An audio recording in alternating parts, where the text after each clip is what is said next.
listeners, and welcome back to Nerdly Out Loud, the official podcast of nerdly.co.uk, the website that says that we are nerdly, are you? Yeah, we bring you all the best reviews, news, and interviews on our British home, www.nerdly.co.uk. That is where you can find us. You can find all sorts of amazing, fantastic, geeky things. But this is not the website. This is the podcast. My name is Kevin Halden. I am your host with the most, going out to all of the millions and millions. That's a bit too much. I keep trying to go a little bit bigger, a little bit more over the top with each intro, but it's just not me, man.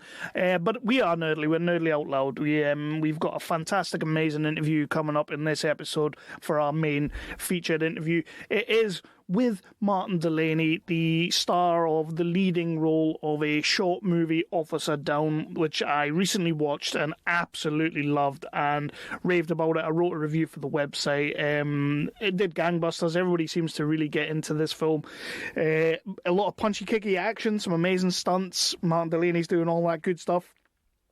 At the core of it, there's like this really kind of socio-political kind of story going on. It's very of the moment. It's very of its time. If you watch the news, which I assume some people do, you will kind of see what this movie's trying to do. And apart from that, it's just a really good punchy-kicky movie, and everybody's kind of having a ball in it. It was a film that, like I say, when I saw it, I quickly wrote a review, quickly went ham on it, just wanted to get it out there, let people know. Hooked up with the director of the movie, Simon Pearce, an awesome guy. I've been speaking to him for a little while. Listen out for a podcast soon. I'm pretty sure we'll get him on. It's the stunt choreographer, Neil Chapelhow. I've been speaking to him as well, so I might try and get them both on for a bit of a double whammy. Get them on together and we can talk about that process. That'll be all that good stuff. But Martin Delaney, for me, was like, I have got to speak to this guy because, do you remember a show back in the 90s on Nickelodeon called RENFORD REJECTS? I remember it because I'm sad that way. I just remember everything that I used to love back in the day when I was a kid. That is one of those shows that I got a real kick out of. I loved RENFORD REJECTS, definitely one of my favourite shows out there.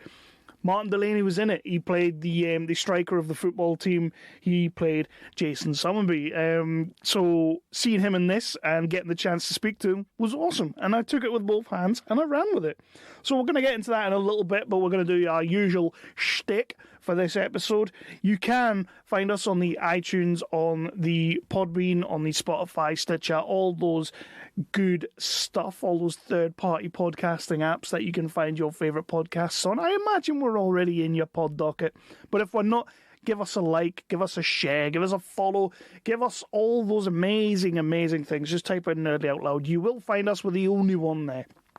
And if you do find us, and if you are listening and you do enjoy it, please do leave us a review. 5 stars is always nice, but I will accept 4 as long as the review, the written part of the review is super uber nice. I'll be okay with a 4. But 5 would be awesome. It all helps in the algorithm thing, I'm told.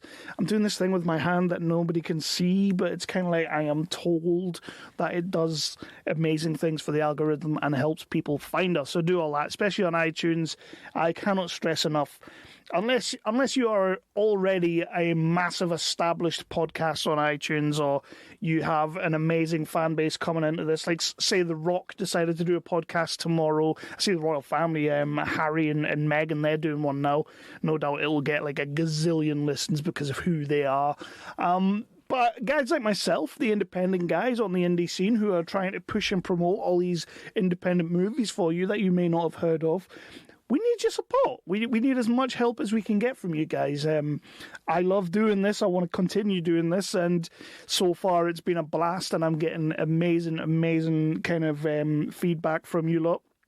So yeah, just do drop reviews, drop whatever you can, and if you can't, you know what, man? The simplest thing you can do, the easiest thing you can do, it doesn't take any time at all. Just tell someone. Tell someone about the podcast. Let them know what we do, who we are, and where they find us. Just let them know about Nerdly Out Loud. Even if you just just tell them Nerdly Out Loud, and then later on they might be sitting on the couch watching Line of Duty or something, and they just kind of go, Nerdly Out Loud. Yeah, I was going to look for that. And they'll Google us, they'll find us, so do that.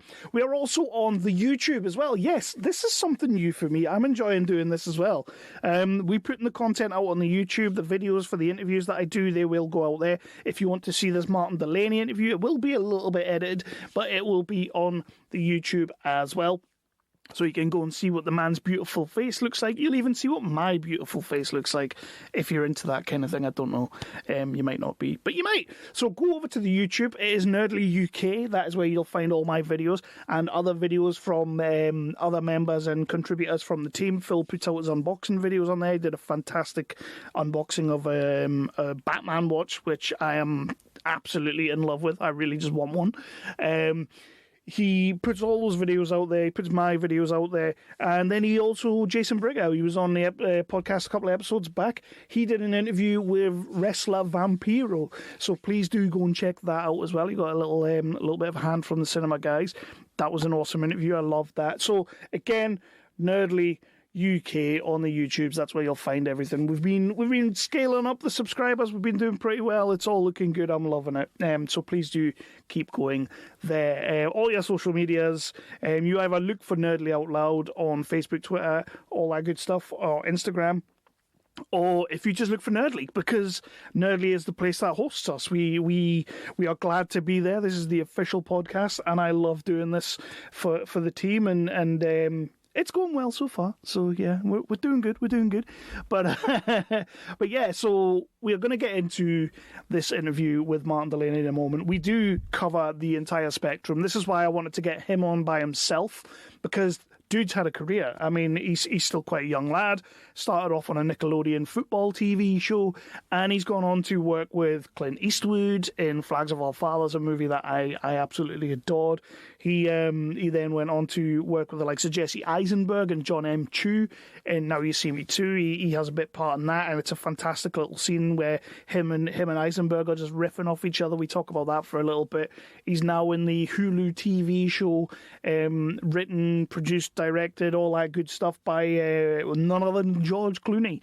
So the kid he's been around the block. He's worked with some absolute mega stars, and I'm just so pleased to see that a young lad that I used to watch on a TV show like that has gone on to absolutely smash a career out of it, and he's doing amazing things. And Officer Down for me is just another step up for him, because even though it's only an 18-minute short movie, this is sort of like his audition piece in a way, because it could be looked at and we could see this new British action superstar with some charm and heart and swag. So yeah, let's see what happens with Martin.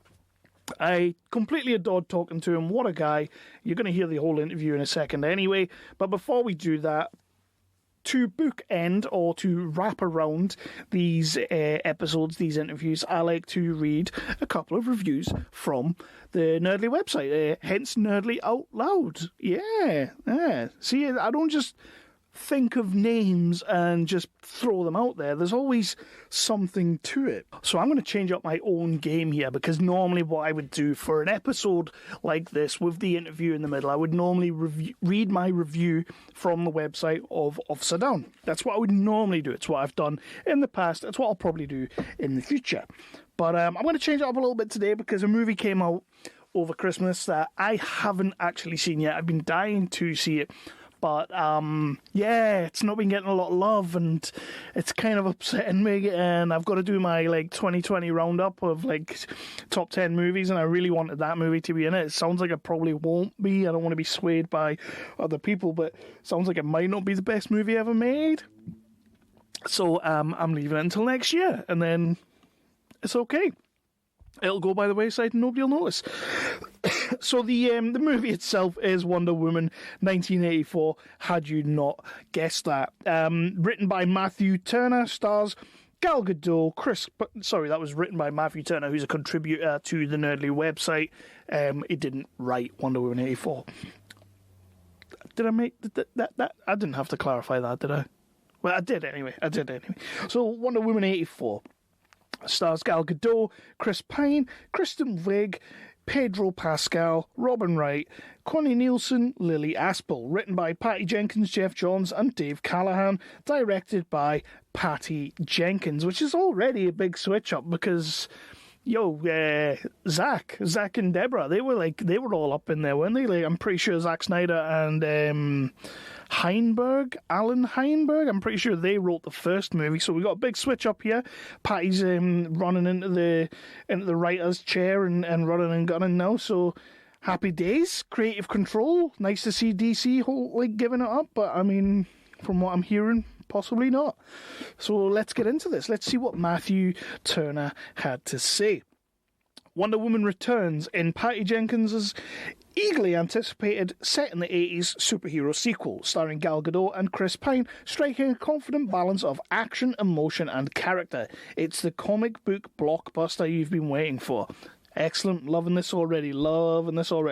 Scripted by Jenkins alongside comics honcho Jeff Johns and co-writer Dave Callahan, Wonder Woman 1984 takes place, as the title suggests, 40 years after the end of the previous movies, with Diana / Wonder Woman living in Washington DC and working in the Smithsonian, which they've already kind of hinted at in BVS and all that kind of thing. Like, that's kind of where she's been. Though she distracts herself with costumed crime fighting, she still pines for her lost love, Steve Trevor. So she's understandably knocked for six when he suddenly reappears in her life after she unknowingly makes a wish on a mysterious object known as a dreamstone.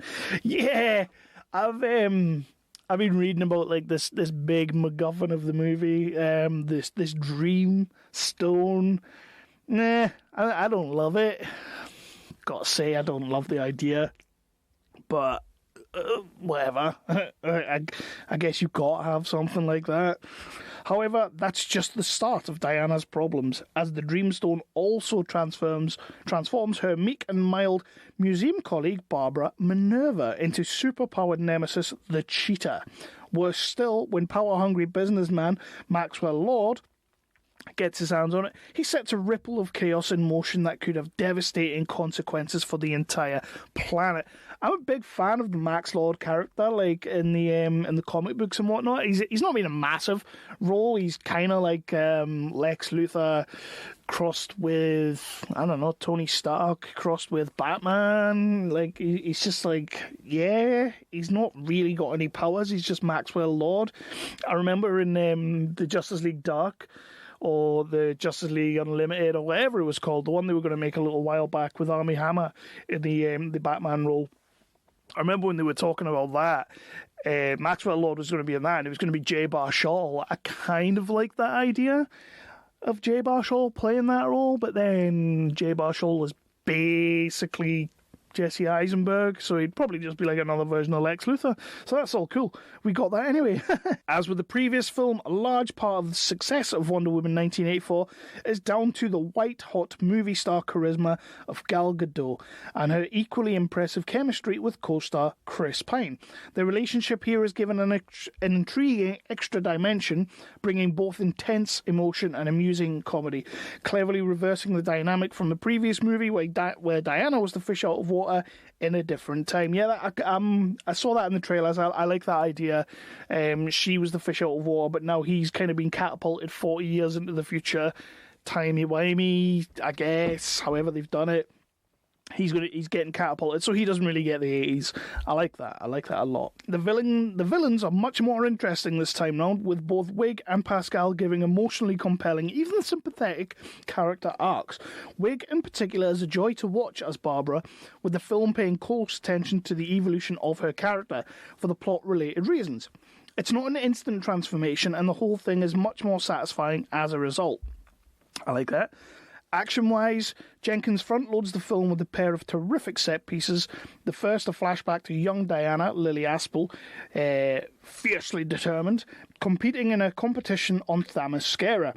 And the second, in the Washington Mall, as Wonder Woman takes down a gang of thieves adopting a commendable anti-gun stance, as she does so thereafter.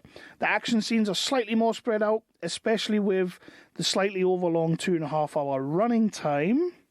I never noticed that. which feels like a bit of a pacing issue.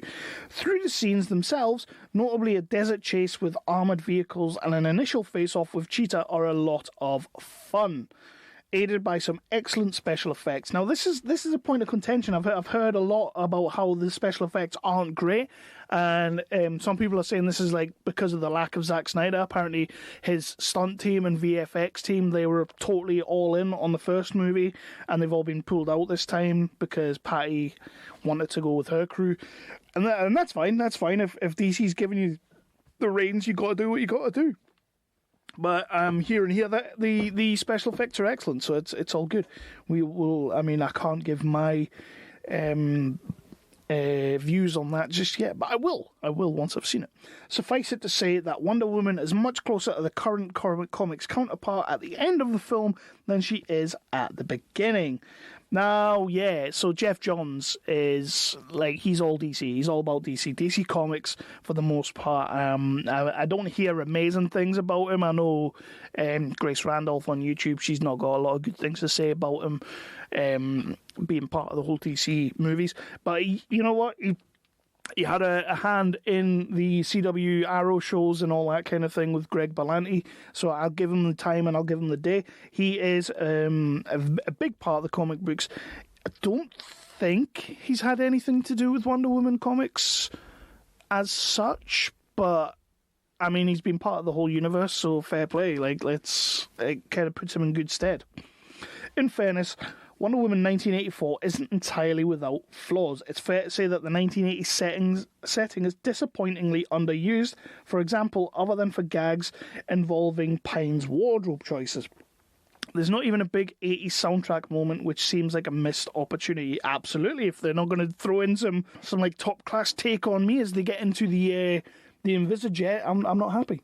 Diana's golden armour, a supposedly key aspect of the movie, at least according to the marketing, is poorly used in the context of the film, which is particularly frustrating because it could have been a powerfully emotional moment with just a little tweak to the screenplay. On top of that, the film's messaging is a little too on the nose, and without giving too much away, let's just say the finale posits a view of human nature that is more charitable than we really deserve. Okay, I'm alright with that. Ultimately, however, those flaws are the sort of thing you'll think about afterwards, rather than the sort of problems that impede your enjoyment at the time. Taking moment to moment, Wonder Woman 1984 is an energetic, colourful and thoroughly entertaining superhero blockbuster that will leave you grinning from ear to ear. Bring on Wonder Woman 3, which has already been... It's already been thingy. They're rushing into it now. They're going to do it. I think maybe a little bit because of the backlash it's getting. I mean, the first wave of reviews that came out were all pretty much positive, and then a second wave of reviews started coming out, and it's lost its certified rating. It's been knocked down a peg or two, which makes me wonder why they're rushing to a third. But I haven't seen the second, so I'm going to leave it there. So Matthew Turner gives the movie 4 out of 5, which is a great rating. I will throw in my 2 pence once I've seen the movie. I'm just taking my time with it. I'll leave it till next year, and then 2021 can deal with it. So what we're going to do is we're going to go into the interview with Martin Delaney, talking about the short movie Officer Down. He was an absolute blast to speak to, so humble, so positive, so kind with his time, and man, just talking about all the people he's been on set with. He's just had a great career so far. Long may it continue, and long may we see a Renford Rejects movie. That would be awesome. So yeah, I'm going to get into the interview right now, in progress.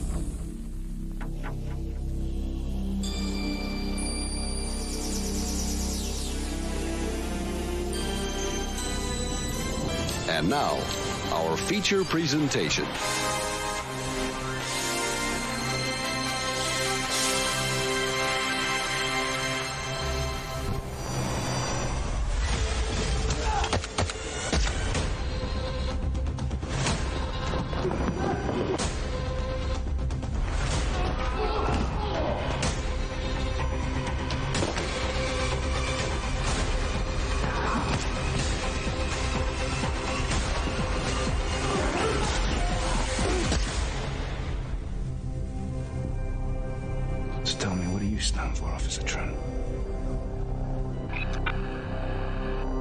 weirdly.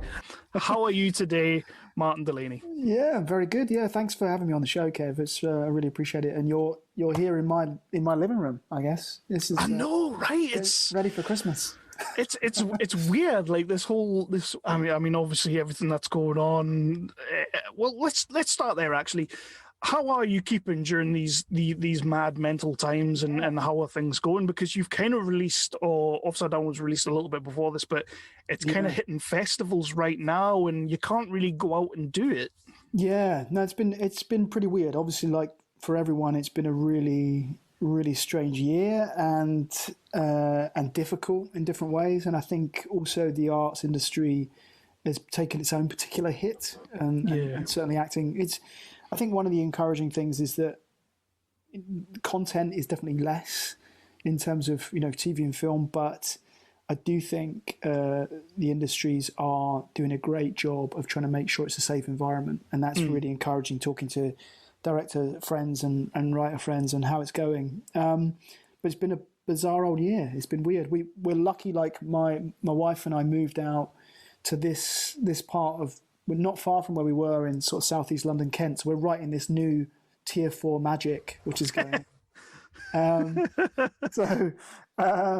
It's in, when we first got here, it's a bit of a change of scene for us. We're sort of in a country lane. So, my wife grew up in Cambridge and then is an actor as well, was in London. And then so for us both to be out of a town environment, it was a bit daunting. And then as soon as all this stuff hit, we were like, oh, we have like the best place ever. We can go for one walk a day and there's no one around. So it's been a weird year, but it's been really, really beautiful in different ways too. I'm just hoping that, we can claw things back and the next year can be a bit better. But yeah, we hit some festivals and film's doing okay. It's been really surprising, It's doing better than okay. Yeah, it's lovely because I think we, as you said, it's a genre festival, right? I mean, or film. It's a very, it's an action piece, action thriller piece, but actually, I think there's a bit more to it. I think that's what we were hoping for. And I think it shows in terms of where's picked it up. Aesthetica Film Festival in York had it, which is a beautiful festival. And then to someone like, it's a BAFTA qualifying festival as well. And then going to somewhere like Holly Shorts, which is a beautiful festival as well in California, is attached also to the Oscars, the Academy Awards. So to nick a festival like that and then be really interested in essentially what we thought was we were putting together, a stunt film, an action piece. It's really wonderful to get that kind of recognition. And then somewhere like Waterford in Ireland, which is a beautiful festival just because of what it does for kind of new filmmakers. It has like a lot of new talent being shown there every year that haven't had a platform before. So yeah, it's been amazing, really. We're going to be getting into Upside Down a little bit, but first of all, I've got you on the show. There is no way I'm not going to speak to you about your projects. You've had some absolute crackers over the years, starting way back when I was a young lad, I guess, watching Nickelodeon, and there's Renford Rejects, one of my all-time favorite shows as a kid. You if you know, you know. Yeah, you know what I mean? You played Jason Summerby, the striker extraordinaire. Tell us a little bit about how you actually got sort of into the acting game and more importantly, how Renford came along. Yeah, I mean, first of all, thank you for watching it. It's become like a mad cult classic. Hasn't it? Yeah, I mean, there's weird fan clubs all over the place that watched it, and it was great fun to make, first and foremost. I mean, I loved it. But, I mean, I was an actor. I didn't want to be an actor until I was in my teens. But I always had a really vivid imagination. I came from a really ordinary, lower middle class family, really. And my parents didn't really know anything about this industry at all. But my cousin had started acting when he was really quite young. And I was interested in it. And at school, they kind of nurtured me a bit and they thought I had something. I was quite shy at school. But they sort of thought I had quite a sort of cheeky side, I guess. And that there was a bit of character there. So I sort of started weirdly. I actually did an open audition for a musical in London after doing 2 plays at school. I did a play and then I did a musical at school. I never really fancied singing and dancing at all. It wasn't my bag, but I was obsessed with these old musical films. I remember watching Ron Moody's Oliver, you know, with Oliver Reed and loving it. And so I auditioned for Oliver in the West End. I queued up with like 4,000 kids and got in. Somehow I kept going back to auditions and got in the show.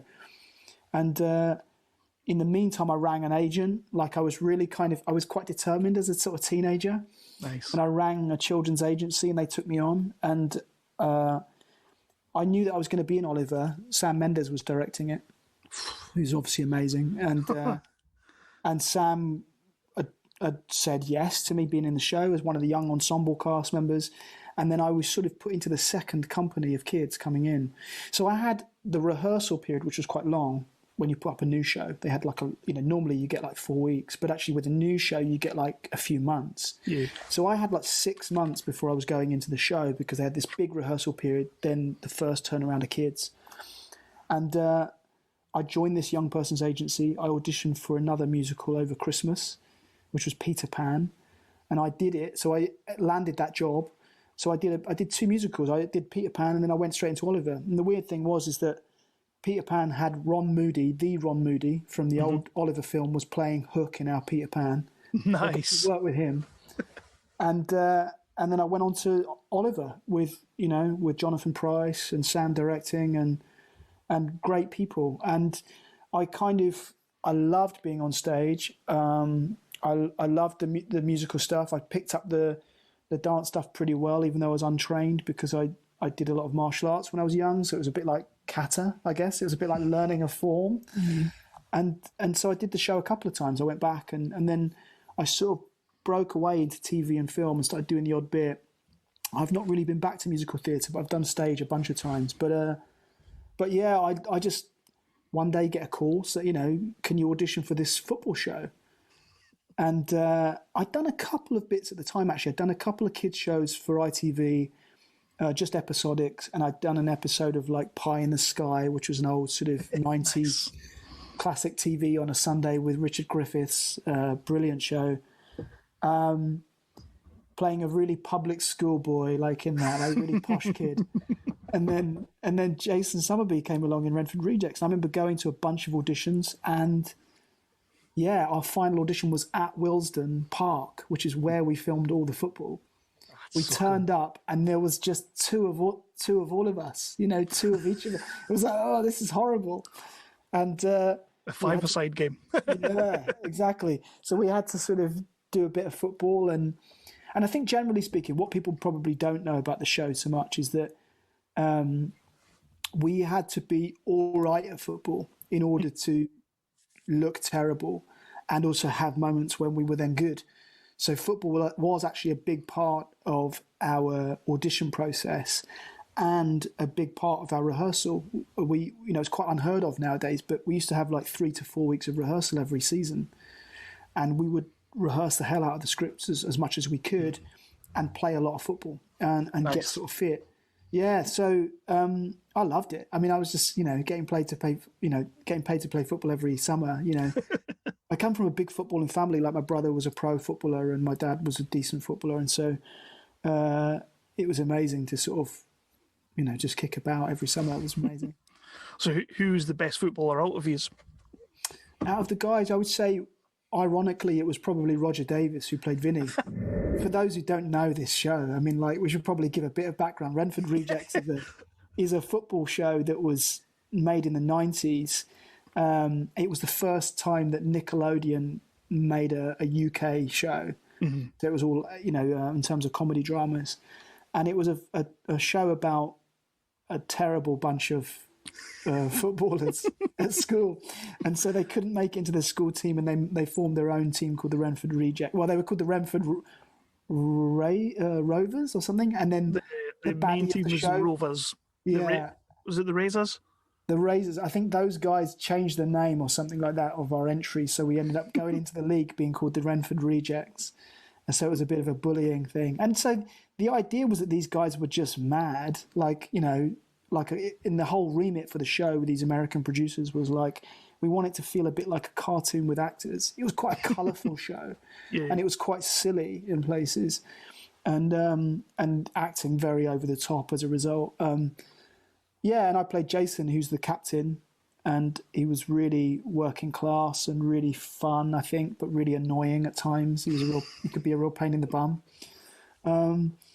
We had a blast making it. It was great fun. There was something about it, like the idea that you would, and there's something quite on the pulse now, like the idea that you would, for a start, we had a girl in the team. That was the big unique thing at the time. Like the best player in the team was a girl, and she was great. And we were all like terrible at football. And the idea was that it's all right to sort of be who you are. Like that was the whole point of the show, right? Everyone was kind of nuts in the show, and a heightened, character. And the whole theme was that it's okay. And that stuff really is the sort of important messaging that needs to be out there today, I think. Absolutely. Because, young people, don't get me wrong. Everyone took the mick out of the rejects. I don't know what it was like for you guys, Kev, but I still get people shouting shit to me in the street about it, It'll be affectionate, though. Well, it's really interesting because it is. But there's also, I think because there's such big years of your life, being a teenager growing up and watching a show like that, you find a lot of people love it and are sort of embarrassed to love it because it's a show about a group of losers. And it's like... Yeah. And it's funny, I often get a bit of stick, from people, but they've watched every episode, Do you remember what your favourite episode was? For me, it was the Don Bruno episode in the first series. Eddie McAvoy just doing the Elvis sort of gangster. I absolutely love that episode. It's one, but as much as I like Jason Somerby, and I think your character is great, I think Bruno is the best character in there. Yeah, I just love him. Brilliant. Absolutely love him. It's that classic comedy thing, I think, which is a sort of rule in comedy, that you're sort of an insane person in a sane world. That's the sort of rule of comedy. So that's why you get like heightened performances and people doing stuff over the top, because what's funny is you not seeing the world as it is, not seeing reality. And Bruno's character really had that dialed up to 11. What was your favourite episode of Renford? God, I mean, look, it all was, of them.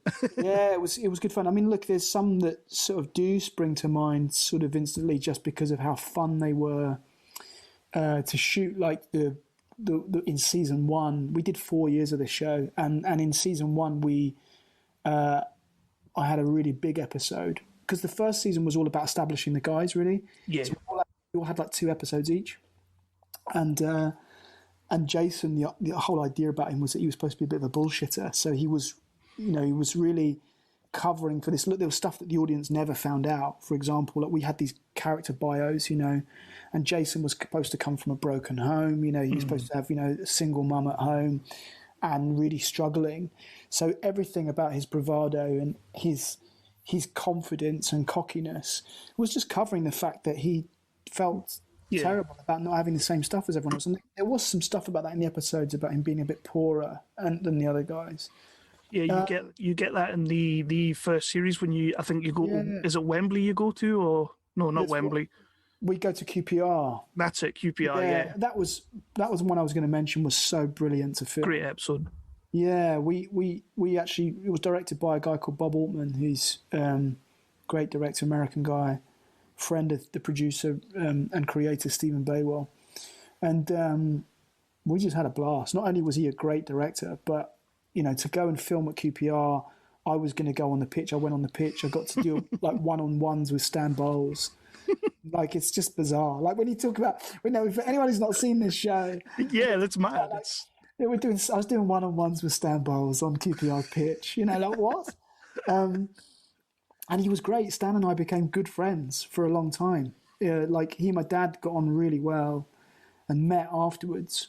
Awesome. And obviously my dad grew up watching him and loving him as a footballer, and we became pretty good friends, weirdly, really unique sort of friendship. Episodes with the 66 guys, with Gordon, Jeff Hurst. Unbelievable, man. And Gordon Banks and Martin Peters. It was just like a dream to play football with these guys.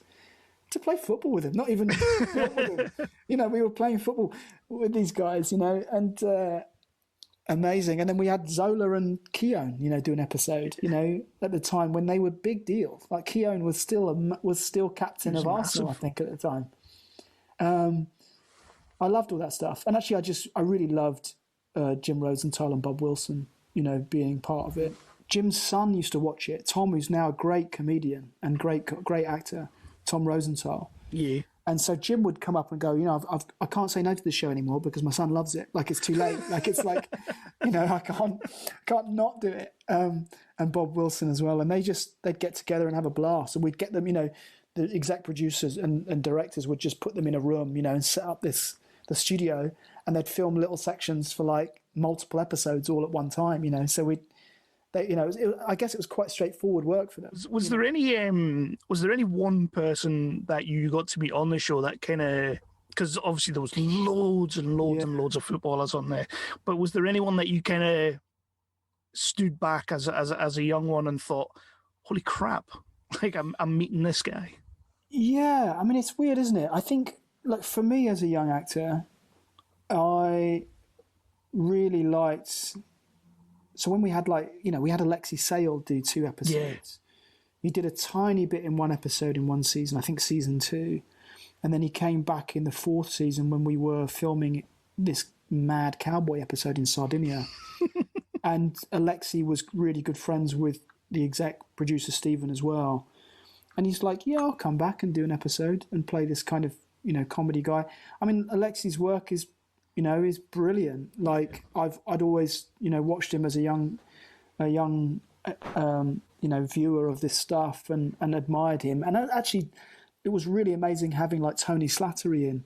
You know, we've got some amazing older performers at the time whose work was really credible, and it was quite a clever remit for the show. Like, they knew that Nickelodeon had this show.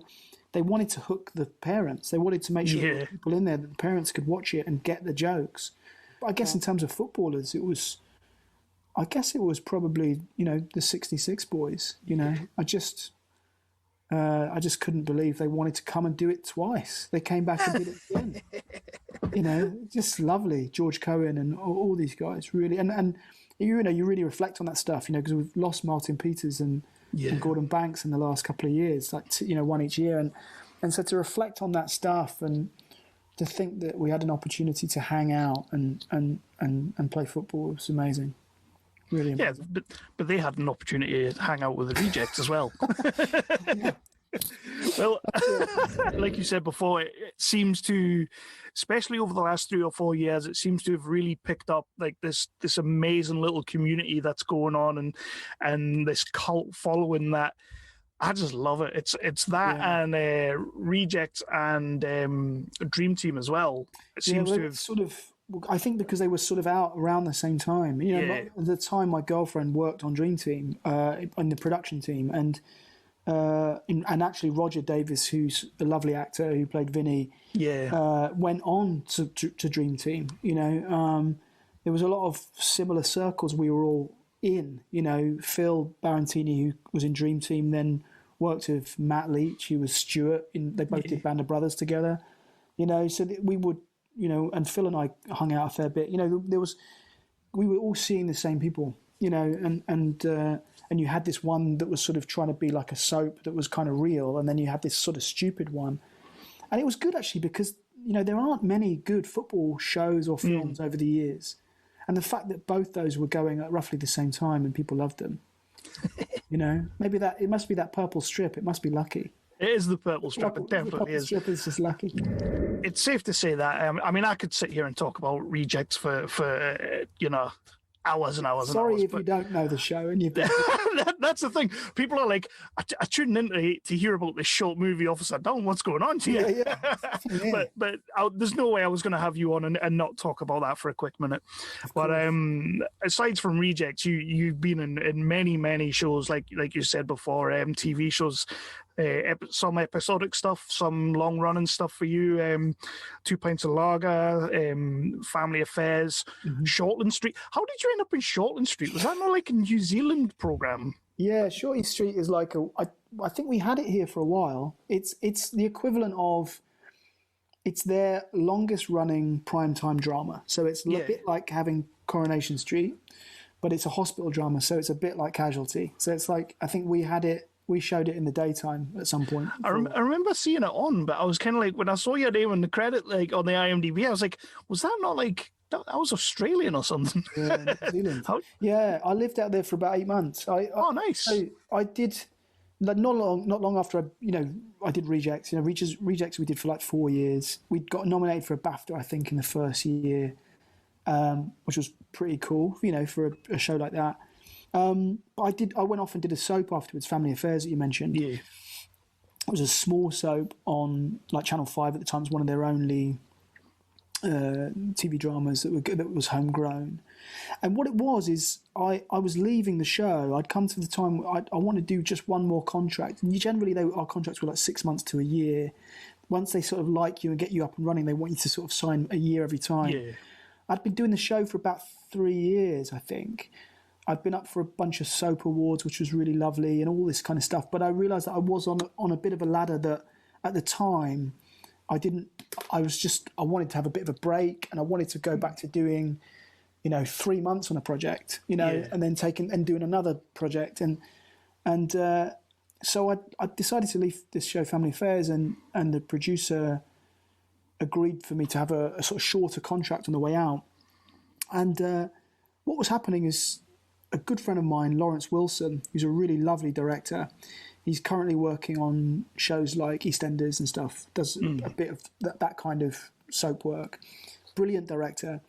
He is a British guy, was based in New Zealand a lot of his life, and he had really strong links with Shortland Street from working on the show. And he directed with, my big episodes in Family Affairs for quite a long time. We got on really well. And he said, look, he was actually looking for I was playing a Scotsman in Shortland Street, and they were looking for a Scottish actor, and he was told to keep an eye out because they couldn't find anyone they really liked in Auckland, and they were willing to take someone from Scotland or from the UK and bring them. And a Scottish actor in the show, Brian, in Family Affairs, was talking to Lawrence one day, and he said, why don't you just ask Marty? Like, Marty can do it. Like, he could play it. And Lawrence and I were good friends anyway. And he was like, oh, yeah, of course. And so he then approached me and said, look, these guys want this. Do you think you could do it? I was like, yeah. So he sort of vouched for me. And I thought they would put me on tape or whatever, and say, yeah, all right, let's look at his accent and blah, blah, blah, blah. And they were like, no, all right, fly him out. So they just sort of sorted out the contract. And I went out, for a bunch of months and lived in Auckland. And when I got there was an agent called Robert Bruce, the most Scottish name you could have, And Definitely. He was like good friends with, the producers on the show. And they said, okay, so go and see Robert and do your accent for Robert, and Robert will decide. And actually, if you can't do it or whatever, we'll make him like a Londoner. It's okay. And they wanted, because I was going in to play a kind of this chef, and they wanted a kind of Jamie Oliver type. They wanted that kind of bubbly, kind of upbeat guy, but a Scotsman. And so I went to see Robert, and he's a great agent out there in Auckland. He's passed away, sadly, now. And he was like, you know what, do what you're doing. He went, I think that'll be great. It's completely passable. It's brilliant. And he signed me up. He was my rep in New Zealand while I was out there. So yeah, it was great fun. I went out there for a while and enjoyed it and worked with some great people, and I've made some friends out there that I still have today, And Anna Hutchinson, who's a great actress. She's brilliant. She does a lot of film and a lot of television. Was in Spartacus and stuff with a good friend of mine. We became good friends on that show. She played my partner on the show, and it was great memories. I'm super glad you said passable on the Scottish accent there. And I think you might know where I'm going to go with this. Not here, surely. But I remember a movie called Beowulf, in which you were acting alongside Mr. Gerard Butler, who, of course, at the time was up and coming, but now is super mega. And your Scottish accent in that is a little bit ropey, to be honest. Oh, really? He was quite good about it. No, I mean, it was a weird one. It was like, we were I think in there we were, the whole idea was that we were playing these kind of It's a Viking film, Beowulf and Grendel. And Jerry was obviously Scottish from Glasgow. Tony Curran was his best buddy was from Scotland. I was actually cast as a Southerner. All right. And when we got out there, because a lot of our guys were all Scottish, they were like, no, we're going to move everyone's accent and create this hybrid accent. Voice coach, understandably, which is accurate, they were saying Old Norse is this sound of like Northern England stroke sort of creeping up. So we were like, but if we do an accent that isn't anything, that's going to sound pretty weird. And but yeah, I mean, look, I did something. I'm not saying it was bad. It was just, you've got Gerard Butler there, who's about as Scottish as it gets. Absolutely. Yeah. But that was how did you said before about you starting off in the musical sort of theatre and then going into TV shows. Was there always an intention for you to jump into movies? I mean, I think I think actors tend to sort of move into like the area they're passionate about. I mean, I think I grew up watching soap, but I wasn't a huge fan of soap. I have a lot of respect and time for the people involved in making soap, but I did as a young adult and as a sort of teenager coming into adulthood, I wasn't watching it. I wasn't consuming it in the same way. But yeah, I was always quite keen on trying to sort of jump across and do a bit more film. And I'd done a film in Glasgow when I was like 16, just before I did Rejects. I'd done a film, a sort of action kids film, called Gadget Man. Oh, yeah. Alan Cordner and Marina Sirtis. And so from Star Trek. And I was playing like the lead kid in that. And so I spent some time in Glasgow and loved it. And knew that I wanted to go back and do a bit more film. So when the opportunity came up after I'd done Rejects and then soap for a while and then New Zealand, there was a few more opportunities to do a bit more film and that was lovely. And I think I was lucky being in something as small as Family Affairs. I think if I'd have been in like EastEnders or Corrie or something, you wouldn't have been able to get across and do a bit more film. Lucky that I'd go and do sort of smaller roles in film and stuff, and it was easier to be, in Beowulf, like for example, as you're talking about there, I look like a different, I'm covered in hair and I look like a different dude. So it's like, oh yeah, who's that?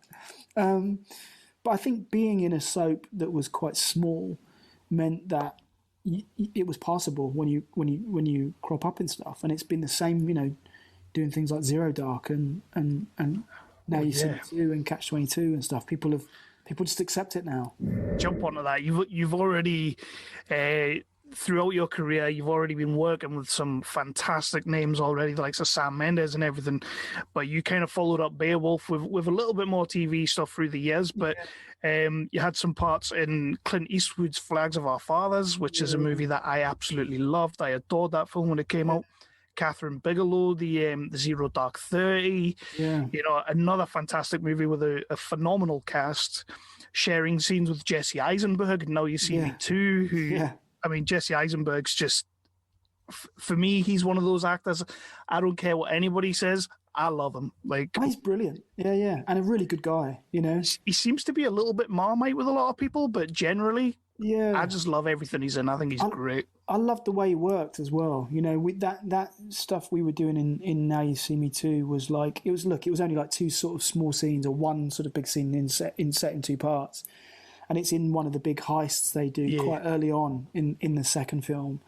And I was just playing like a sort of security tech guy. This guy, Bo Walsh, who's like this guy that he comes in and does a con on, right? Does one of these magic tricks on.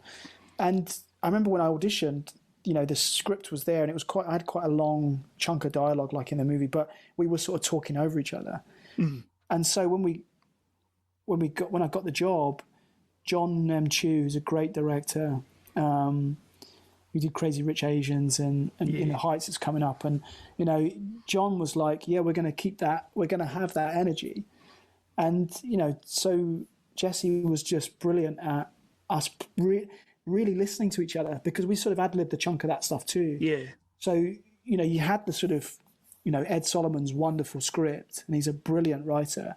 But John was like, let's lift it. Let's, and so whatever gets said, you can try and work around that. And Jesse was just great at that. We were listening to each other, so it meant that if one of us changed a bit of a line or did this, he'd just respond perfectly and really in the moment. And it's it's lovely. It's good fun to do.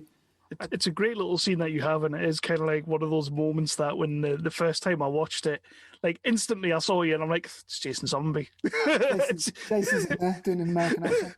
It's just Jason in there, kicking it with Jesse Eisenberg. Awesome. But I get that like any time they show it on television, I get a tweet or something like, or any time that Zero Dark 30's on, they're like, what the fuck is Jason Somerby doing in there?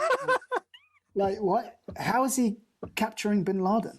Like, what's going on? Because, logically, that would be the next step for that character. So exactly. He's got the gift of the gab. Is there, when you've been on these sets with the likes of Clint Eastwood, the likes of Jesse Eisenberg, the likes of Catherine Bigelow, and everybody that was in that film, Christ, talk about James Gandolfini, for God's sakes. Yeah. Was there any bit of advice or anything that coming up as a young actor somebody's given you that you've really latched onto? Well, I think what's been really amazing, look, I do feel really lucky and privileged to have worked with some of the amazing people you just mentioned. Catherine is a dream, Catherine Bigelow, and I love her films. Eastwood is amazing. I've worked with year before last, I worked with George Clooney and Ellen Kuras on Catch-22. It's an amazing book. It was an amazing project to be part of. So I've done a few of these kind of American big things with these lovely people who you admire and you admire their work.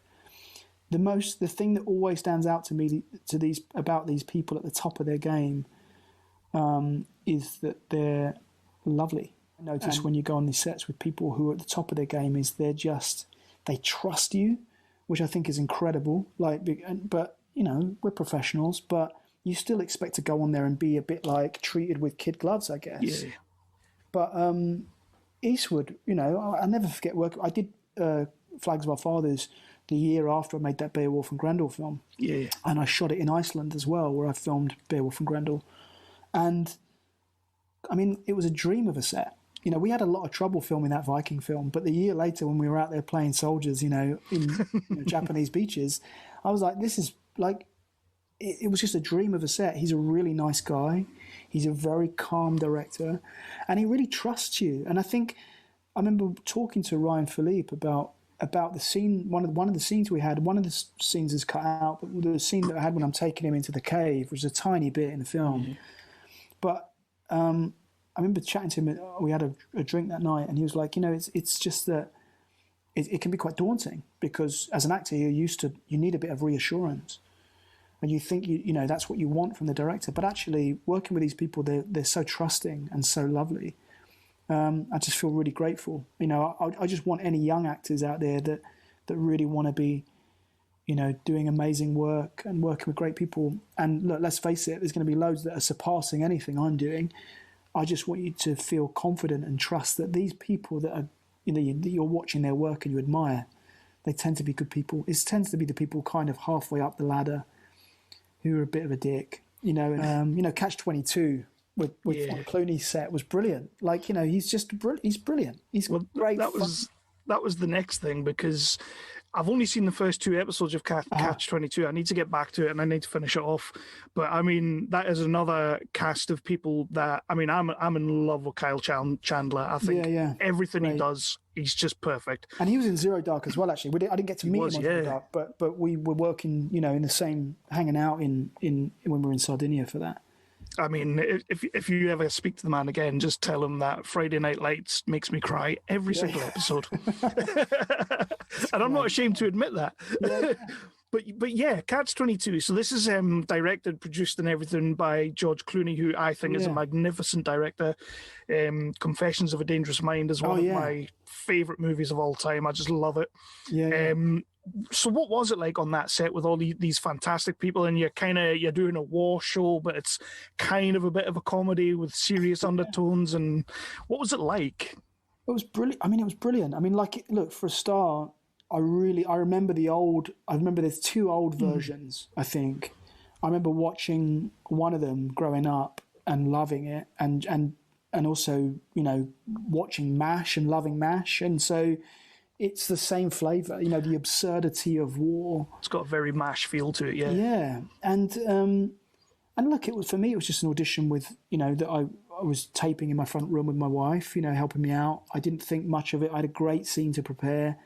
It was a wonderful casting director, Amy Hubbard, who's a brilliant casting director, very affectionate, kind casting director who is passionate about actors, and really for actors. And I remember doing a tape for this job and not really thinking much of it, knowing that it was a George Clooney show, and then just sort of putting it to the back of my mind. So I was really stunned when I heard he really likes you and there's a chance that you're going to be in it. So I was playing Major's assistant in Sergeant Towser, which is a great part in the book. I didn't get a load. I mean, I'm in 3 episodes, I think, of a 6-part series, and they're kind of small scenes. Really, there's not like a load to do, but it was it's a great. I was aware of the part in the book and what a kind of idiot he is. He's that kind of, I guess slightly power hungry, or he gets a bit power crazed in the book a little bit later. But in our stuff, he's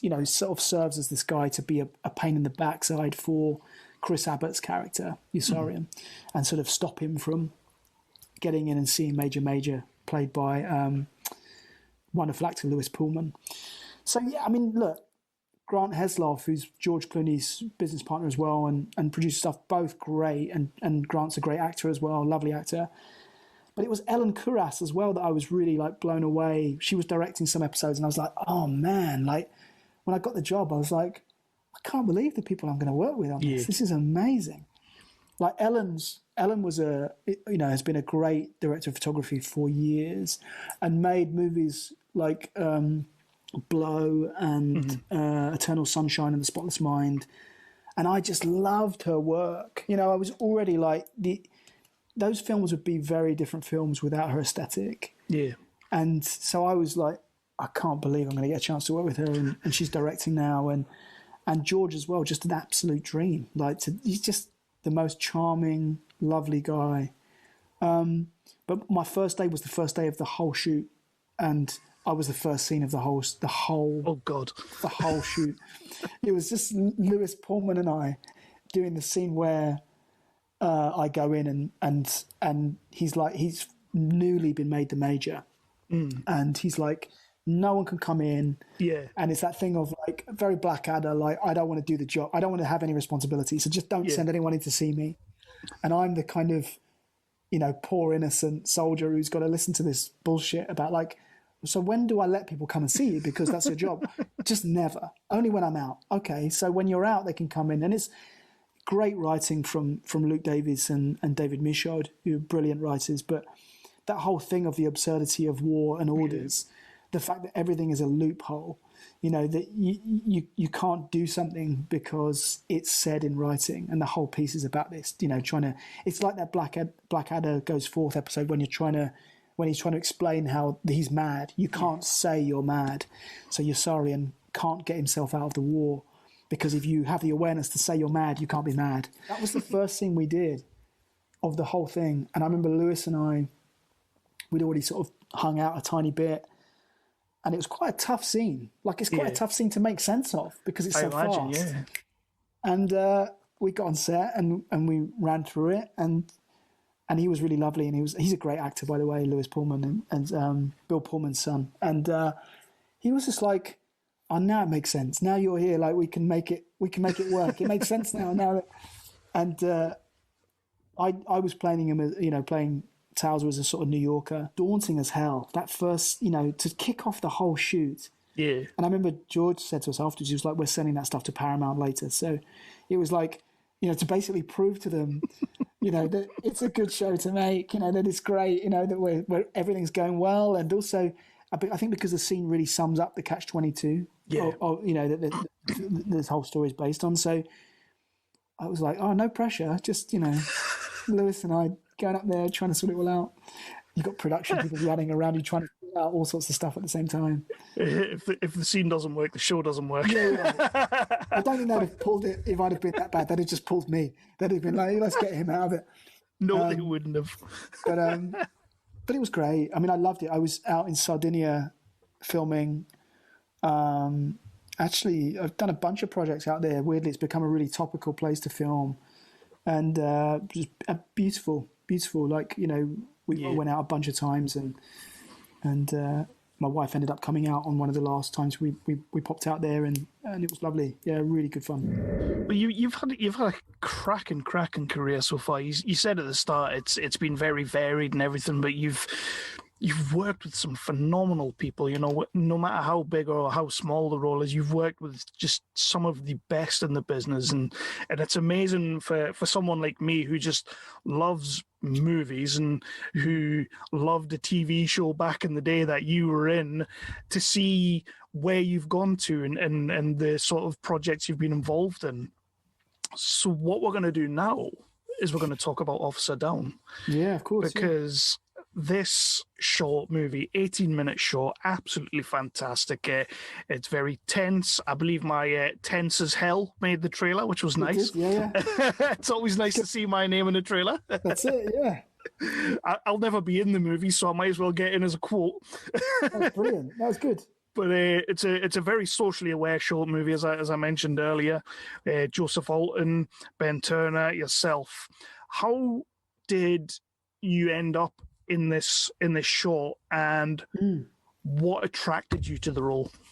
Yeah, absolutely. First of all, I just want to say thank you for being so lovely about the sort of work I've done and effusive about it. I think I've been really lucky, to be honest, over the years. I mean, and what ended up happening with Officer Down was that Simon and I, as the director, we'd worked together on a very small feature that he'd done a few years back. It was a Simon R. Green piece. Simon R. Green is a writer who's got these sort of a series of books called the Ghost Finder series, and they're sort of tongue-in-cheek sort of action horrors, sort of about a group of ghost hunters. And so Simon Pearce was directing a spin-off feature around this world, and I was playing the lead in it. And we got to make that together. And I just remember thinking Simon was so talented as a director. You know, he's a young man and he's just brilliant. He comes from really good knowledge in his family. Like, his dad was an amazing camera operator, has worked on loads of action films, brilliant stuff. Roger. And so Roger and Simon were working together on this feature. I got to work with the two of them, and I just thought he was so good as a director, so skillful. And we become good friends. And so I'd made a comedy feature film called Amar, Akbar and Tony, like a British Asian comedy. It was on Netflix and stuff for a while, and Cineworld had it for a while. But Simon watched that and he was like, you know, I think, because in the film we made together, Judas Ghost, I was playing this quite high status, very arrogant leader of this team, quite cocky like Jason Summerby, but in a very different way. He was quite middle class and quite suave, and the journey of the film is that he gets broken down by the stuff that happens, and by the end of it, you kind of like him a bit more. He's not so much of a prick, you know, but because he's trying to get through this stuff. But when I did Amar, Akbar and Tony, Simon saw it and said, I really like this sort of low status guy. It was a bit more like Renford Rejects. I was playing that kind of the kind of comedy idiot of the film, and the clown, and Simon was like, I want to not maybe do something in a comedy way, but I really want to do something with this kind of everyman idea, with you playing this kind of low status thing. We should try and work on something. And look, Simon and I have been talking about projects for years that we could try and do together again. And I know that Simon wants to direct more action as well. He's a great action director. And he was getting to the point where he realised he hadn't really been doing a lot of that. You know, it's really what he should be doing. He's a brilliant filmmaker, and action is really what he could do very, very well. So he was like, well, I'm going to make this piece. You know, I think I'd like to have you, you know. So we were talking about it for quite a while, about developing the right idea. And then Officer Down was an idea that Simon had, you know, I guess sort of referencing something like The Raid and sort of referencing some, but we wanted to have this real, not just be an out-and-out action film like The Raid. Yeah. We needed to have like a British feel about it and have the brains of a British project behind it. So Simon then went away and sort of thought about what we could create. And I know that he did a rough version at first with a writing partner, and he and I looked over it and talked about it. And then he went and signed, got Tommy Draper to come and work with him as well. And they worked on it together and kind of came up with something a bit more socially relevant. Yeah. And I thought they did a great job. So then we thought it'd be a good thing to go and tackle. So the idea that, Alex Trent, this policeman in Officer Down is an everyman. He's not quite John McClane in Die Hard, but because he's not as edgy as that, I would say. But he's he's quite an innocent, simple riot cop, And it's like, you could at the beginning of that piece when you see him in the riot van going out, it could be his first day at work. It's that feel. You can't quite tell what's going on for him, but he's a young man who's just married, and he's thrown into this kind of riot and to try and get this guy, and the film goes straight in, and he's caught behind enemy lines, and it's his experience of trying to get out and get the guy in charge as well. What did you think of it? Tell me what I loved it. I mean, Christ, if you've read my review, you pretty much know what I think of it. But I liked what you said about The Raid as well, because there is a little bit of a sense of the Raid stylings in there, especially with the opening scene with you in the riot van. It's very kind of they kind of do that with Eco at the start of The Raid as well, when he's heading to the building. There is a sense of that, but for me personally, I love a movie that does punchy, kicky action. I love stunts. I love all of that stuff. But this is an 18-minute short that throws in like a massive amount of world building that kind of could go unnoticed if you just wanted to watch the action. It could go unnoticed, but it's right there in front of you. I kind of wanted to know, like, you don't base it around any particular riot as far as I can tell. It's just sort of like there's riots going on, there's undertones happening, but if you live in this country, I think we kind of know what we're getting at here. How important was it for you guys as actors and as a crew to deal with these underlying issues like in an intelligent way, like a sort of Well, absolutely. Look, I don't think there's that I'm surprising anyone by saying that the country is very split at the moment. So it's like, we wanted to sort of, I guess we want to tap into some of that zeitgeist. But look, actually, we also tackled this picture before everything happened this year. Yeah. So it's, I think it was really hooking into a feeling that was going on in society. And also, like, there's been a lot of talk around, police, and especially in America, and what they stand for and how they operate. And look, it's here too. I mean, looking at Steve McQueen's Small Axe films recently, God, they're brilliant. They're just brilliant.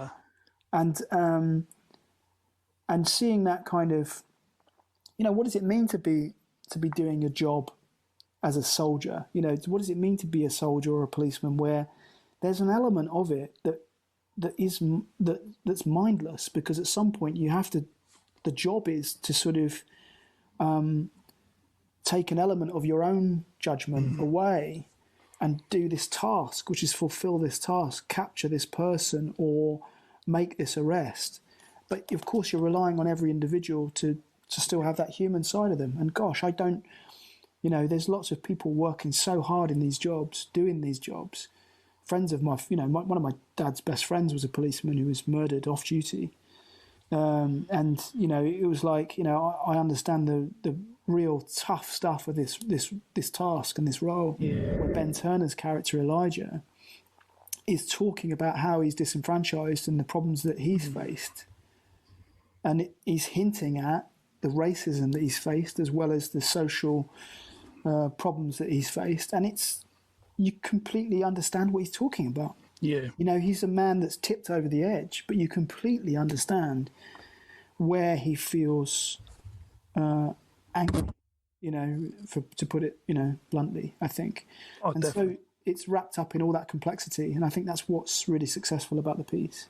Definitely. It's one of the reasons that I genuinely, as soon as I finished, it was probably the quickest I've written a review, because as soon as I finished it, I was like, oh man, I want so many people to see this. Like, it's just so on the money right now. And take away the fact that you're in it as well, because that was the big bonus for me. Jason Somerby's kicking ass, but I just wanted people to hear about it. And one question I do want to ask, and I don't really want to get into spoiler territory or anything, because I do want people to watch this. Because I know what my reaction was in that last scene, but when you read it on the page the first time and like reading the script, what was your reaction? Yes, I mean, I guess like a lot of action pieces, just for your audience, I guess there's some moments in it that feel a little bit predictable and a little bit kind of on trope, you could say, for like action. But I think what's great about this is that there is a lot of subversion as well. That that there are moments that really go, oh wow, and there's certainly something in the last scene that you're talking about there that's quite interesting. And for me, I was like, yeah, this is important, because actually this says a lot about what's going on at the moment. It says a lot about what's going on at the moment. Now, that's all I really want to say about it, because I think... Yeah, no, definitely. I think people can watch it and see for themselves about that. But I think that last scene really is really on the pulse. Look, all good art, is supposed to hold a mirror up to society, right? Yeah. That's the whole point. And I think the fact that we managed to make an action thriller piece but still hold a mirror up to society and make people reflect on what's going on in the world, I think is a real credit to Simon and Emily producing it, who did a great job. And Phil, Mayhew, wonderful DP. I mean, God, how lucky were we with a DP? God, yeah, man. When there was like Casino Royale and GoldenEye, and yeah. I'm sitting there like, GoldenEye's like the best James Bond ever, and this guy done it. Yeah, I'm like, I was like, this is what it must feel like to be James Bond for a moment. Exactly. I was a much lower status James Bond. I wasn't quite as cool as James Bond. But, I mean, that's one of the things that's really attractive about doing the job, right? It was like Alex Trent is a kind of underdog in a piece. He's a soft... He doesn't know his own strength until he's in this environment. And I think that was what was really lovely for me in doing the role. And putting some of my martial arts background to some good use finally, which is really good. Nice little segue there, because basically you have all these political things, you have all these social undertones, which I absolutely love about the movie, and I think they're fantastic, and that's what kind of elevates it. But then you also have some punchy, kicky action. And there is some amazing choreography in this film, and you've mentioned that you have a little bit of a martial arts background. How much of this are you doing? Are you doing all of it, or? Yeah, pretty much. I mean, I think Neil Chapelhow, who did the action choreography, designed it. Look, first of all, what was amazing is that all this stuff is a collaborative process, and it was really beautiful to work with a bunch of guys who were really open and really on it. And we went through a series of rehearsals where we'd meet up prior to before shooting, and it'd be Neil, Simon, and I really working out every element of that fight, and knowing that in the script it's something that's like 4 lines long, 3 lines long. Alex fights for his life, So, and then us creating this what felt quite brutal. Yeah, but I think I was quite injured going into it. Like I'd done my shoulder in some of the work building up to it, and there was a point where it was looking like I was really in a bad way. So there were a couple of like little moments that were a bit too much for me to chuck myself down a stairwell or something. So, but yeah, I mean, I grew up doing Shotokan karate for years, and then a bit of MMA. So I came from that background. Yeah. And I've done a few physical roles, but I've not really used it to that extent. Look, Alex is supposed to be, he's not a martial artist. It's not like doing a Scott Adkins film. He's supposed to be like an everyman. And so we were trying to work out, like, actually, Martin, you can't look too good in that bit. It's like, we're trying to find out the really lovely moves, but also moves that made him look like he was out of his depth. Yeah. And So it was great trying to work on all that stuff and find that in the role. But I just, I've done a few bits over the years, Robin Hood and stuff, where I've got lovely sword fights, and Beowulf and Grendel, where there's a bit of action and stuff, and where I get to put a bit of my experience to good use. But this was nice, to have like there's a fight in there that lasts a couple of minutes of intense kind of action. I was bruised for real. It's like coming home to my wife, like my arm was just covered in bruises. I was like, yeah. That's when you know you've had a good day on set. That's it. Exactly that. And I think also it's a real, like just to touch on, like I was talking about Simon when I first worked with him and how skillful he is. And I think this is a real testament to him and the relationship he's got with Neil as well. There was a day on our fourth day, we left some of the action stuff to the last bit. So we got through all the drama and getting to a point where the light was being lost. We were running out of light in the middle of Lewisham filming this stuff. And we still had a section of the fight to do that was quite long. So the three of us then quickly just talked about where can we cut moves out, where can we lose sections, and where can we bridge to the next bit. So there were plans really to do about another 20 seconds of fighting, I think we had in there, on screen time, which obviously takes a fair chunk of time to film. Yeah. So we just were like, well, let's lose that move and let's lose that bit. Let's move him to here this way.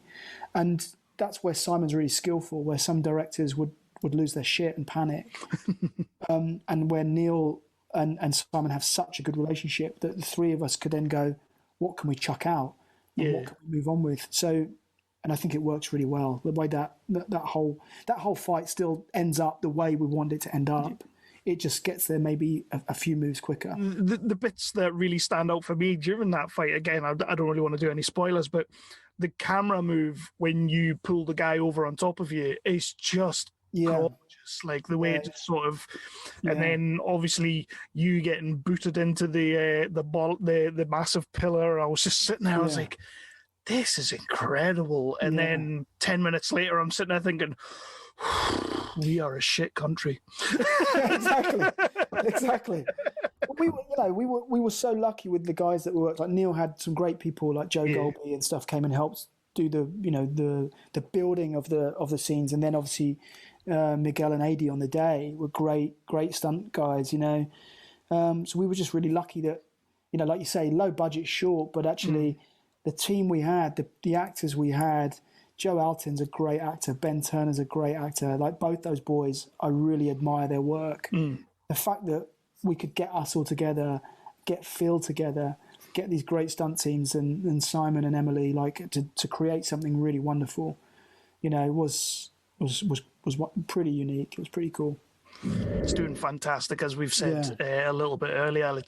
I think it was it last weekend it went to the festival down in Romford? Yeah, Fights in Spirit, which is a nice action festival. Yeah, we won the audience award there, which was really good. We were up for a bunch of awards there, and we were really like, we might nick a couple here. But I think the audience award's always wonderful because people are sitting there watching all the content, because it was a physical festival. It was one of the few that have gone physical, and people watched all the content for hours. And then voted for us. So that's really lovely, when you're especially at an action festival like that, where, because Officer Down isn't an out and out action film, and the fact that these people were like, that's really lovely. We were chuffed with that. I feel like that's why people are taking to Officer Down though, because it is an action piece. But there's some real talk in there, so I think that's why people are really enjoying it. When you guys were making this, I know you had a fantastic team, and you were thinking that it's a unique experience and everything. But did you think that you had something that was going to hit as well as it is, or as resonate with people as well as it is? Was there a sense of that? Yeah, I think that's a really interesting question. I think we played with the script a little bit, and tried to work out what was the right thing to have. Where was it? What is its political sense? Because it could be quite concerning as a political message. Making a movie about this, about a white copper doing his job at the moment. But it's and Ben Turner actually made some, as I was saying to you earlier, made some beautiful tweaks to the script, which I think just enabled Elijah to feel a bit more ambiguous and a bit more there was empathy for that character, beautifully done, and beautifully done by in his performance. But I think we thought we might what festivals are like. We thought we'd be at a few genre festivals because it was a genre piece. Yeah. But actually to be at Aesthetica Film Festival in York, which is a wonderful festival, BAFTA qualifying, and then to be at Holly Shorts in California and LA, who's Oscar qualifying, we were sort of really pleasantly surprised that these mainstream festivals of beautiful work wanted us to be part of that roster and be part of that. And, because we were expecting, I guess we were ready for the hit of just the genre festivals wanting to take us. It's been a lovely journey so far, and it's early on. We've only just started getting it out there. And so I would say so far it's exceeded what I thought, because I thought we were going to get pigeonholed into the certain festivals. You'll have sent a screening link over to George as well, so he'll be loving it. Yeah, exactly. I'm actually really looking forward to seeing The Midnight Sky that he's got coming out. Yeah. And he's just a great filmmaker. He really is a great filmmaker and a good man. He's a really, really nice man. And when my wife came out to Sardinia, she came onto the set with me on my final day actually, and she was just sitting in Video Village with Amal and the kids, just hanging out. And he's just he arrived on set, and when I was there to do that stuff, and he was just so kind to my wife Emerald. Like, I was introducing them, and I thought he was going to be like, right, great to meet you, I've got to get on and get going now. And he just gave her so much time and just hung out with us for a while and chatted. But they're really special people. They're really lovely people. His partner is a really brilliant human rights lawyer. Of course, he cares about the world, and it's really clear. And I just think he's, working on that show was a real high point for me. I thought it was a real pleasure. So, yeah, good people, man. I wrote in my short, in my review, that the only problem I had with Officer Down is the fact that it's only 18 minutes. I would like a feature out of this, but I've watched it a couple of times since, and to be perfectly honest, I think it's great the way it is. I like the fact that it's a contained little story. I'm not entirely sure where you might go if you were to make a feature from it, but if Simon was to come to you and say, look, we're doing a feature, would you jump into it? Yeah, I think so. I mean, look, it's really difficult to know, isn't it? Because I would love to do to expand that world and obviously do a bit more action. And I love doing it, and I really enjoy doing it. It feels relatively natural for me, and it's not something that I've done in my career before in that way, because I'm sort of known for sort of British comedy or doing or cropping up playing an American in American stuff, like when they shoot it in Europe. So like, I'd love to. I'd work with Simon in a heartbeat. He's a great filmmaker. He's a really good guy. So I think if the right thing comes up, and if we can really find the right narrative for a feature version, because I agree with you. I think it's quite self-contained and it works. Of course, you want more when you get to the end of that piece, and that's the beauty of it. But actually, I think short form, if it works as short form, it works. It's done. Yeah. And so it's a weird one. But I'd love to explore a bit more of that world with him and do sort of an action genre piece with him. Yeah, because there is sort of a world sort of buildy feeling to it. So, I mean, you could easily do like another story as part of it elsewhere. I mean, there's something really lovely about, especially if the casting is me doing it, of having like a kind of everyman chap, like a guy who sort of feels like kind of slightly low status, that kind of, not to compare it, but that Lord of the Rings journey of, a person who doesn't think they can make a difference, making a difference. And then what happens with that? Are they making a difference in the right way? I think then I think that's an important topic to explore, and maybe there is a feature in that. But yeah, who knows? Sort of Let's talk of it. Let's talk. Sort of a council of state John McClane. I like it. That's it, yeah. that feels right for Jason Summerby, doesn't it? So how do you move on from there? Right? Exactly. So, Eddie, what would be your elevator pitch to get people to watch Upside Down? Oh gosh, put me on the spot. I'm not that good at that stuff. Just say it's good, Which and is why I'm not doing my elevator pitches very often. No, I mean, look, I think, it's an action thriller. It's homegrown. It feels authentically British, and it'll make you think. Certainly about what's going on in the world right now. And that's all I'd say. And on that, we are in some mental times. There's a lot of weird things going on in the world. But when things do start getting back to normal, hopefully next year, what else are you working on? Obviously, you've just teased it an Upside Down feature there. Yeah, I mean, we are talking about what we can do and where to go with it and whether to go with it. So maybe, I mean, it's a really tough time for actors. I think it's a bizarre time. A lot of our work. My wife and I are both actors, and I do a lot of voice work as well. And fortunately, we've got a studio that we've built here that meant that we could, throughout this year, keep going somehow. And I've auditioned for a bunch of really nice TV and film at the moment, a few American jobs. There's some look, believe me, there's some nice content coming.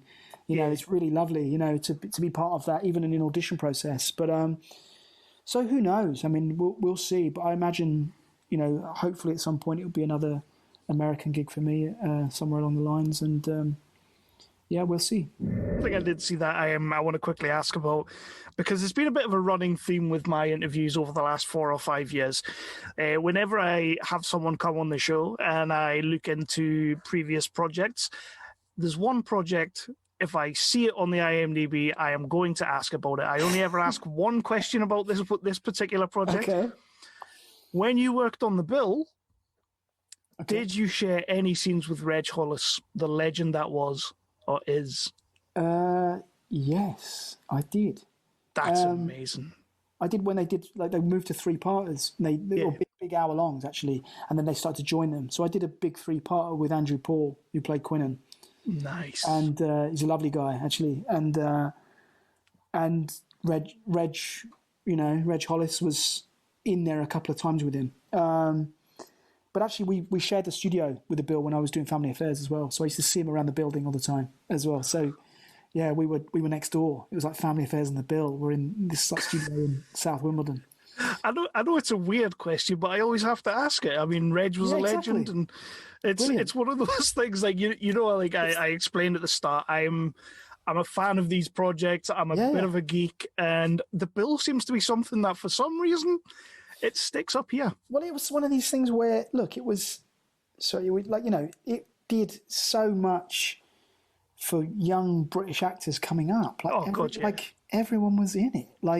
Everyone did it. And so I loved doing it, doing a 3-parter and with those guys. But what always intrigued me about Jeff Stewart's hair as Reg Hollis was it was always really slicked over, right? It was always... Now, Jeff's hair was huge. He had a massive load of hair. So I want to know how much gel got used every day to get that hair all slicked over and form the Reg Hollis look. That's what I want to know. I'll never know. I'll have to find out from the makeup team.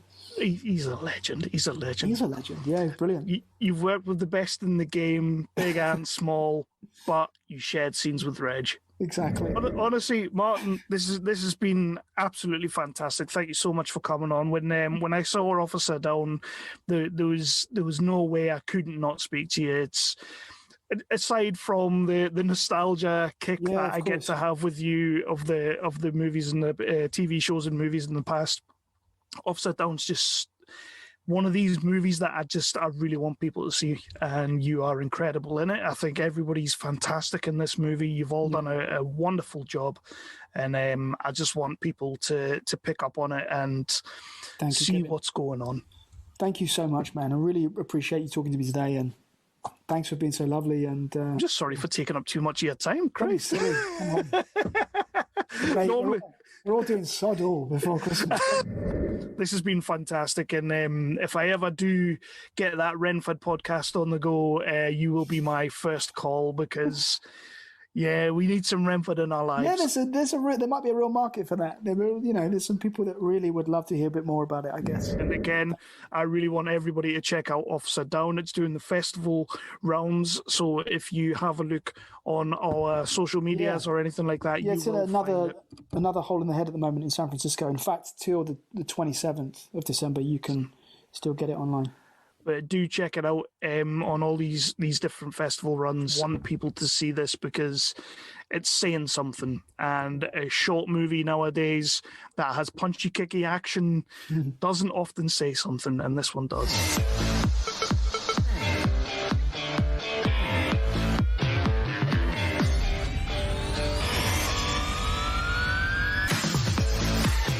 So that was Jason Summerby. I don't think he's going to mind me saying that because we're best mates now. We're best mates. We spent like a good 2 hours on the Zoom. I was in his house, you could say. Yeah. He was an absolute blast to speak to, just getting into everything, and especially the movie Officer Down. Let me tell you, that movie is it's fantastic. It's a short movie. It's an 18-minute movie. But it gets in and it gets out and it does what it's supposed to do. You can enjoy it for the action and the stunts, but you can also really, really, really take away some real talk from it. Yeah, you just got to see it. You just got to see it. I'm raving about it. It's at all these different festivals online right now. Do go and have a look for Officer Down wherever it's being shown, and do buy a ticket to see it online. And watch it, please, and tell everybody online how much you loved it, especially Simon P.S. Martin Delaney. They absolutely deserve all the credit in the world. We are going to round out this episode, and I guess this year, because this will be the last podcast of 2020. I'll be putting out tomorrow, which is pretty much New Year's Eve. Yeah, good luck with that one, everyone. Anybody going out on any New Year's Eve parties? I'm assuming no. We will be back in 2021. We've got some amazing stuff coming up. I've been inundated, to be fair, with requests to come on the show, and I'm absolutely loving it. I'm loving it, man. I just had one today.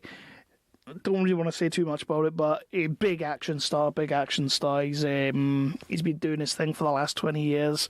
It's fantastic. I couldn't believe it when the interview came through. I've interviewed a couple of directors he's worked with, so maybe that was how it came through, but I'm really happy. So we will be bringing you that soon, but no spoilers here. Obviously, I'll be trying to get Simon Pearce and Neil Chapelhow on to talk Officer Down as well. And we've got loads of stuff coming up. I don't really want to get into it. But I'm going to end this interview, with, I guess, a bit of a downer, because 2020 will be remembered as the year of Corona, the year of COVID, the year of the suck. So yeah, they made a movie a little while back. Michael Bay made a movie. I don't think he made it, but he's like, it's one of those producers or Michael Bay presents, called Songbird. And it is basically a lockdown movie. It's a quarantine movie. It's a coronavirus movie. So I wrote this review, the one on the Nerdly website. I'm going to be reading this one out. Let's get into it, because I want to get off the podcast and I want you to go and enjoy your New Year's Eve parties. Stars KJ Apa, Sophia Carson, Bradley Whitford, Demi Moore, Craig Robinson, Paul Walter Hauser, Alexandra Daddario. Written by Adam Mason, Simon Boyes, directed by Adam Mason.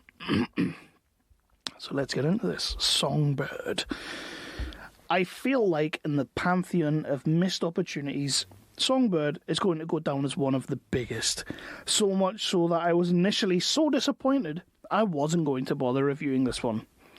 Yeah, that's a true story as well, by the way. I wrote this review twice. The first one, I just tore it to shreds. Didn't like the review at all. I don't like to be too negative. So I like to pull some positives from movies and give it some credit because, somebody made it. But yeah, this is the mother's child of coronavirus movies.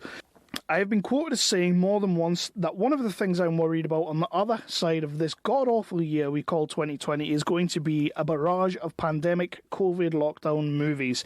I mean, let's be clear, these movies are going to happen because the industry thinks this is what we want. This was one of the reasons I went into Shudder Original Flick Host thinking, okay, let's see how terrible this is. Then Host surprised me and did something really original. It played on natural fears, and the whole pandemic was just a subplot, which made it more intriguing because instead of being what the movie was about, it became more the circumstances it was made in.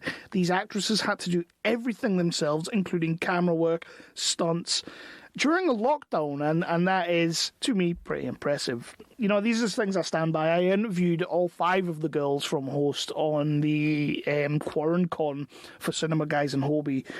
We did like a 45-minute interview on there. It was absolutely phenomenal. You'd think those girls would hate living on Zoom, but they still love it. And it was incredible just to talk to them in the process and everything. I had already spoken to Gemma Moore as well, and Gemma, on this podcast, you'll have seen that one. She couldn't have been more gracious with her time either, and they made a movie when people said you couldn't make a movie. It was on the tail end of the lockdown, and they made this film. It is impressive, and they don't really make it about the lockdown. They make it more about the movie and the way it was made. Maybe I was wrong. Maybe we are going to get some absolutely superb movies coming out of this situation. After all, it does kind of lend itself to a whole host of genres and subgenres when you really think about it. Then Songbird came out and confirmed my fears. There are filmmakers out there who will undoubtedly take advantage of this uncertain situation and use it as a plot device for some awful scripting and mildly passable acting, just to bring us some absolute rubbish. Am I being too harsh here? Let's have a look. So yeah, Phil, I'm going to call you out. Phil Wheat, the big boss man over at Nerdly, I'm going to call you out because I wrote pish in my original review and you've changed it to rubbish. I mean, I know we're a family-friendly website, I guess, but, you know, pish, rubbish, meh. It's 2020 and a virus has spread across the world. The population is in lockdown apart from the lucky immune few. A track and trace app that actually works has been developed that scans you every day to check for the virus, and if you test positive, Peter Stormare turns up at your door to ship you off to quarantine. Welcome to the new normal. We spend the runtime with a handful of civilians who are living the best they can. KJ Apa, who was Archie from CW Riverdale, you know, he's got the abs, zips around the city doing deliveries, no questions asked. But when his would-be girlfriend Sophia Carson, who is one of those Disney kids from the Descendants movie, I think she played Evie, I do like those movies, is about to be forced into quarantine. He's in a race against time to save her from the powers that be. Peter Stormare. Don't you just love Peter Stormare? Hands up if you think Prison Break was the best thing he ever did. Remember when The Purge came out and we spent the first movie in a house? And what was happening outside was only hinted at. The Purge 2 came around and we hit the streets to witness the mayhem. The Purge 3 comes around and it was more about the government. Was using the Purge to control citizens. This was a perfect genre trilogy, the way it should be done. Songbird tries to do all 3 of those movies in one and fails to emulate even one of them. I mean, seriously, this was a hard watch for me. I could see what the filmmakers were trying to achieve, and there was a serious potential for this story to resonate. But then they filled the screen with pretty good actors half-arsing their performances, or the good actors being buried in god-awful dialogue. When Craig Robinson is the best thing in your movie, it doesn't really bode well, in my honest opinion. That is in no way meant as a slight on Robinson. I really like the actor as it goes, but he is a supporting character giving a better role than the ensemble. Yeah, I'm okay with Craig Robinson. Like he does comedy well. He is a funny guy. I love him in The American Office. In this, he probably is the best thing. Just his role is just not great, but he's definitely the best thing in it. So that's all good. So let's get into the cast. Carson is very good in this, and considering she's acting to a door, and then in brackets I put that's her apartment door, not KJ Apa, although, yeah, dude's a bit wooden. He ain't much of an actor for me. I've not seen him in much all else. Don't really care for seeing him in much all else. In this, he's not that great. So for most of the film, she really sold the character. Alexandra Daddario, I love Daddario. She is fantastic. Let's hear what I have to say about her in this film. Is heinously underused in this film. There was a real potential to make this character super interesting, and they go down the road of trophy damsel in distress. Peter Stormare is playing his Home Bargains version. So for the American guys out there, I'm sure most of the Brits will know this. Home Bargains is like a budget store in the UK. It's like a Poundland store, so it's like the cheap version of something. Budget shop in the UK. So Peter Stormare is playing a Home Bargains version of John Turturro, as always, but it is what he does best. Bradley Whitford is one of my favourite actors out there, but I wasn't feeling him in this, and Demi Moore was wasted as his wife. Is it time for Demi Moore to officially retire? I'm just not sure what she brings anymore. And that's the thing, like, I genuinely, like, why are we casting Demi Moore these days? I don't get it, but okay. So she might as well just be done. Thankfully, no matter what Paul Walter Hauser does these days, I am sold. He's a shining light here in a very minimal role, but I really like this actor and his performance. He was in that movie Richard Jewell. If you saw Richard Jewell with Sam Rockwell, if you haven't seen it, go see it. But if you have seen it, you know what I'm talking about. Guy is fantastic. In summation, if you saw the trailer for Songbird and can stomach watching the news just now, then you have seen Songbird. This movie is a fairly shameful attempt to play on the real-world situation we are all in, which personally I would normally say fair play, but if you're going to do this, at least make something compelling and interesting. Instead of hitting on every last little trope because your movie is about to get lost in a sea of drivel during a time when all anyone really wants is escapism and to be entertained. Pretty strong ending. I did also, on my original review, I did also write, just go watch Knuckle Dust instead. You absolutely should. Phil took that bit out, but definitely go and watch Knuckle Dust. I gave this movie 2 out of 5. I did not like this movie. I kind of felt like I was giving it 2 out of 5 based on a couple of key performances and based on the fact that it's pretty relevant right now. But it's a bad movie. It's not a good movie. It's a piss-poor script. The writing is insanely bad for this kind of film, and the acting is subpar at best. So yeah, don't go and watch Songbird. Do yourself a favour and go and watch Knuckle Dust instead. With that, we have come to the end of this episode, and I guess to the end of 2020, thank God. We're going to be back in 2021. It's all going to be good. The podcast will continue. Go over to the YouTube, as I say, and if you can, subscribe to the YouTube, watch our videos, see some of these amazing interviews. I've got so many more coming. Just everybody's coming out with the woodworks to speak to us right now. It's amazing. It's actually really cool. We'll be back with more. Can't wait. Enjoy your New Year's Eve parties if you have one, and if you are, please do it socially distanced. Stay safe, everyone. It's been a shit year, but see you then.